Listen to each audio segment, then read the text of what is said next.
Dear brothers and sisters, welcome to our today program Leo NJO of the 12th of September 2018.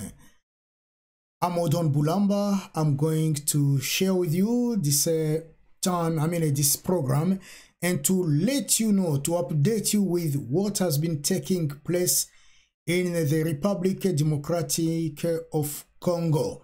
So be with me, stay with me, and we'll spend together 15 good minutes to know, to update ourselves, to increase our knowledge on what has been taking place in the Congo.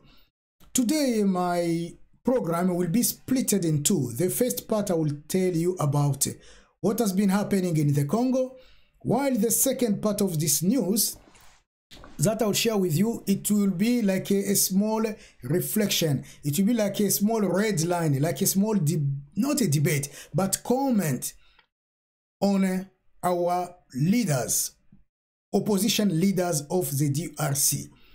I won't talk about all of them, but I will talk a little bit about them based on the way that people commented, the way that people gave their views about our opposition leaders. We are heading now to the elections.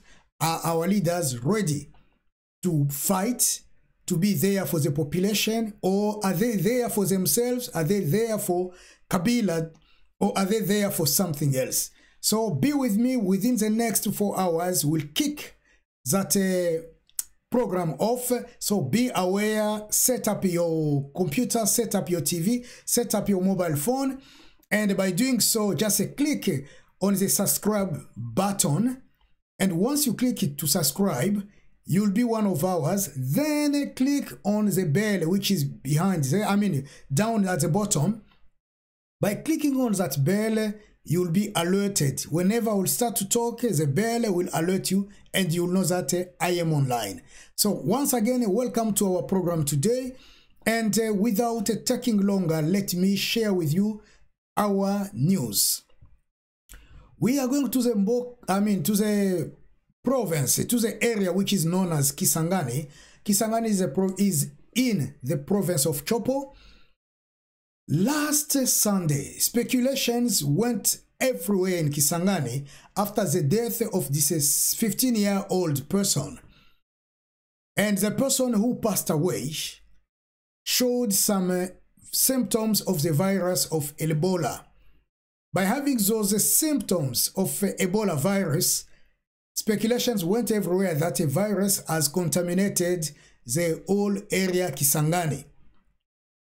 Therefore, samples were taken and were sent to the main lab of INRB, which is in Beni, to check if really the virus was the one who killed the boy. The defendant.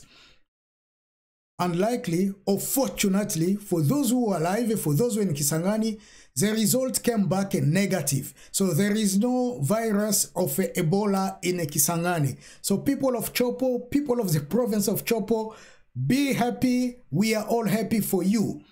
However, we still have the responsibility to continue to fight, to continue to protect ourselves against this virus. It's a deadly virus, it's dangerous, and we have to be aware of it. So we don't have to say because the result came negative, then that's it. No, we have to take all the precautions in order to protect ourselves as the experts, doctors, has been telling us. Within the same area of virus of Ebola, Beni has been a victim of that sickness. Beni has lost many people. Many people have lost their friends, their family members because of Ebola virus. However, we still have also another category of people who were really shaken, who were really beaten up by the consequences of having Ebola visiting their families or member of their families. Once Ebola comes into your family in Beni, in order to remove all connection with Ebola, they used to burn out things. Meaning that if someone was sick in your family, they will burn his bed, they will burn everything which was in contact, it was in contact with the sick person. And many people have lost a lot of their items. Furnitures, houses were burnt down, beds were burnt, and so on and so forth. So, those people, as Dr. Michael Yao, who is a boss of a World Health Organization in Africa, as he came to pay them a visit in Beni, people of those families complained. They presented the case to him. And Dr. Michael Yao said they are going to work with their government to see how they will pay back. They will give something back to the community, to the families who lost their items during that decontamination of Ebola virus. So we say thank you for that initiative, Dr. Yao, and we hope that those people won't only get a simple promise which won't be fulfilled. Please fulfill that promise, because our people need beds, they need furniture, others need their home which were burnt down during that process of fighting against the virus of Ebola. Our third point is about Belgium and Angola. Those two countries came together and they insist that Congolese elections should include every single person.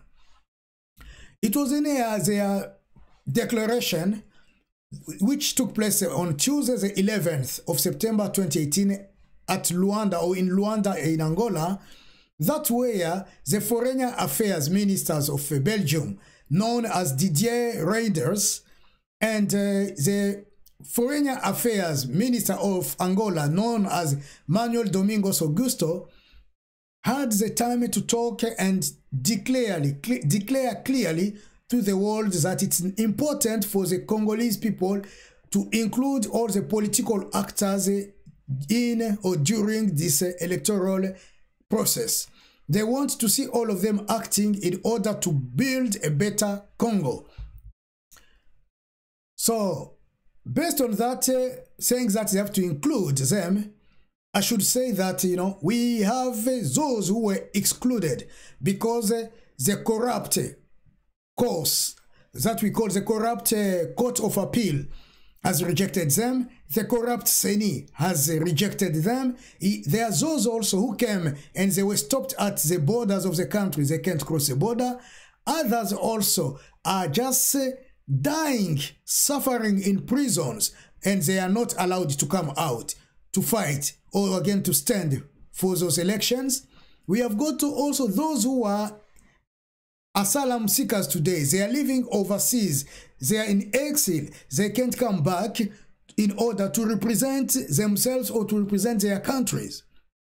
So all of those people, according to Belgium and Angola, they are advising, they are speaking loudly for the Congolese government to be flexible to bring those people back home.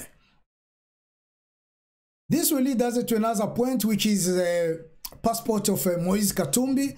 As you are aware of, Moïse Katumbi, once he was traveling overseas, and at the level of Belgium, at the airport of Belgium, his passport was seized. That case of false passport of Moïse was filed without a further action. So the Belgium court has decided to dismiss that case of false passport of Moses. Why that? Because they believe that, okay, there is no further action to take. They have to stop it there and that's it.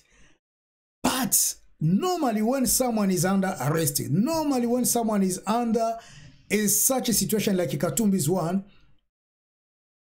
very often whenever they catch someone with a false passport, they will arrest that person at the border, and also they will seize the passport.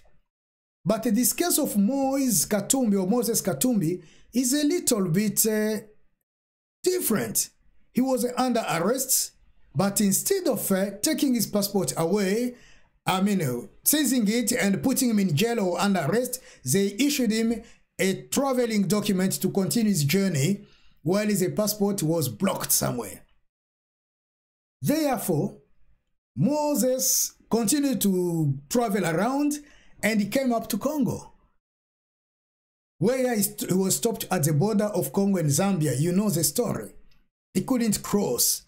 Why did the government of Belgium did such a thing? Why to treat Katumbi differently from other people that they arrested at their borders with a fake passport or falsified passport? That raises really a very big question in my head, in my mind. However, we'll come to that a little bit later. In Ruzizi, 7 people have been kidnapped for the last week. I mean, for the past 7 days. So kidnapping has become like a game in the Congo. People get kidnapped every time, and then we continue to see bodies abandoned, bodies which were killed or buried somewhere or left just across the road, left along the rivers, left along the walk path and so on. So kidnapping has become a new game that Kabila has been doing actually, and that is not only in South Kivu, in Kamanyola, Uvira or Plain of the Ruzizi, but it's everywhere. In every province, people have been kidnapped.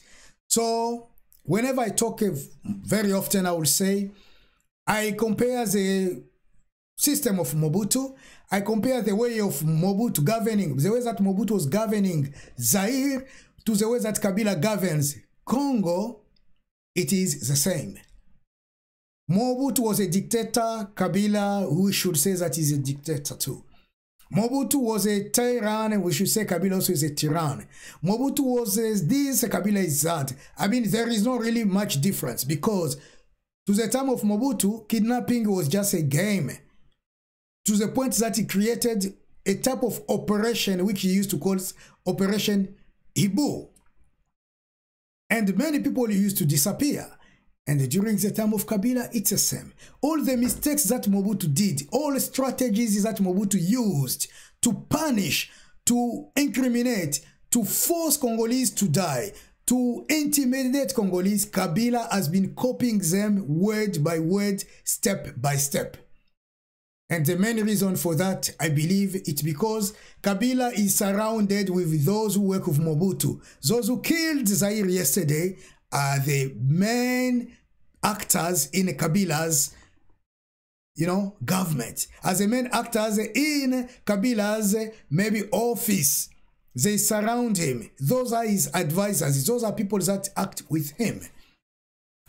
Anyway, so that is a situation. Kidnapping continues to take another level at the Congo, which is not really good. We go to Kasai Centrale, where there was also a clash between people from 2 different villages. Those people were killing each other. They attacked each other with machetes, with guns, because one of the chief, who is known as a Chief Musangu Mutembe, of the Bakwanjiba government, he wanted so much to finish people of the Katombe village. He wanted so much to end those people because he believes that he should take back his land. And this is only another step ahead of Kamwina Sampu. For those who don't know, Kamwina Sampu was an operation which was done in the Congo, in Kasai particularly, and they killed hundreds of people, innocent people, for no reason.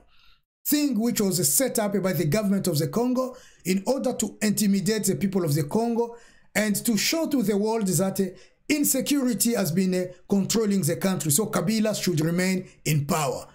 So this is another new level of Kamwina Sampu. 4 bodies of fishermen was found at Lake Edward Lake, where other fishermen went to fish and they pulled 4 bodies. This issue also is another issue which has been there for some time now, whereas was the fishermen of Congo, whenever they go on the lake to fish, either the army of Uganda will fire on them, kill them, or either rebels will fire on them, and people will continue to vanish and disappear. As we are talking now, some fishermen of the Congo are now in jails in Uganda. So that operation, again, as we know, Kabila has been orchestrating, has been creating, has been making up a lot of scenarios in order to push the Congolese people to the corner so that they cannot breathe anymore. Of course, they reach a point where they are not even allowed to breathe anymore. So democracy doesn't exist. He collaborates maybe with a group of people, a group of rebels, a group of, we know all of that, you know about all of that. And many people innocently continue to lose their lives. They leave home to go to fish in order to feed their children, in order to send their children to school, but somewhere there outside, they are locked, they are blocked, they are killed. Look at what you are creating for this nation. And don't forget that one day, you will stand in front of the court of law and you will tell the Congolese people exactly where and what you have been doing. So to finish this small journey of talking, let me comment a little bit for the situation of Katumbi Moses. His passport was taken away from him.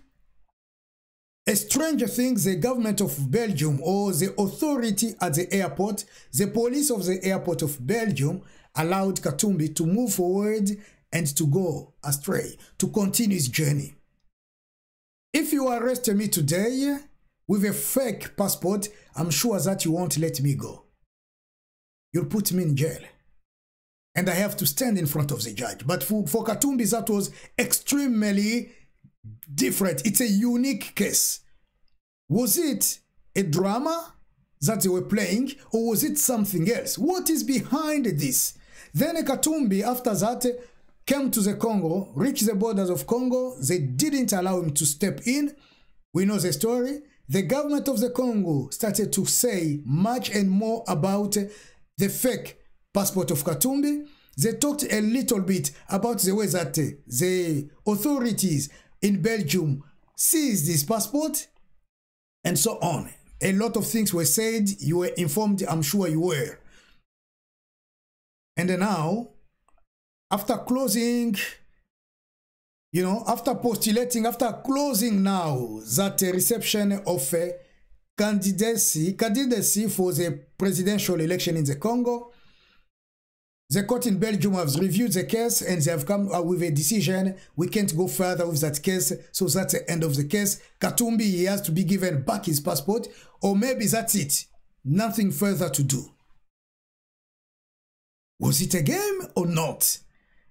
Possibly it was a mistake. Because Belgian people are human beings like you and I. They can also make a mistake. Maybe they can also be corrupted because the corruption talks and speaks loudly. They can also maybe realize now that, okay, what we did the other time was not on the right path. And they can come back to their mind and change their decision. Maybe. There are a lot of questions that we can ask ourselves. But what is behind all this scenario? Does it have any connection with the government of the Congo in order to block Katumbi outside and then they can do whatever they are doing? Does it have any connection with the Congolese government in order to block Katumbi so that their drama can appear to be a good drama? And whenever Katumbi will come back, they will accept him as a candidate? We don't know. And if he comes back, are they going to accept him? Are they going to accept his application for the candidacy for the presidential? We still have 7 days to go before they gave us the final list. What is going to happen for Katumbi? What is going to take place for his candidacy? Therefore, I will stop there. Don't want to go really deep. I'm going to talk to you, as I said, within the next few hours about some of our candidate leaders of the opposition. I'm going to do those comments based on what friends and Congolese people wrote to me, talked to me about, and shared with me. So I will ask you to be there. Program your mobile phone, program your computer, program your TV, and whenever we start our TV program, be there, listen, and watch us. So by doing so, you have just to subscribe yourself. Click on the bell which is down here, and by clicking at that bell, once we start, you'll be alerted and you can know that the time is there, you can watch us live, or you can listen to us. You can also write your comment and we'll be together. Thank you very much for your time. I have to leave you now because time is moving faster and you have other things to do before you come back to our next program. May God bless the Congo. Congo will continue to be one, united and strong. Thank you, the person who has been watching me. Thank you, the Congolese dad, Congolese mom, Congolese child who has been giving us the time to listen to us and to pass on our message to others. Please forward our videos to any persons that you know. Share them as much as you want. We'll be pleased with that. Once again, thank you, and we'll catch up very soon. Goodbye for now, and see you next time. Ciao.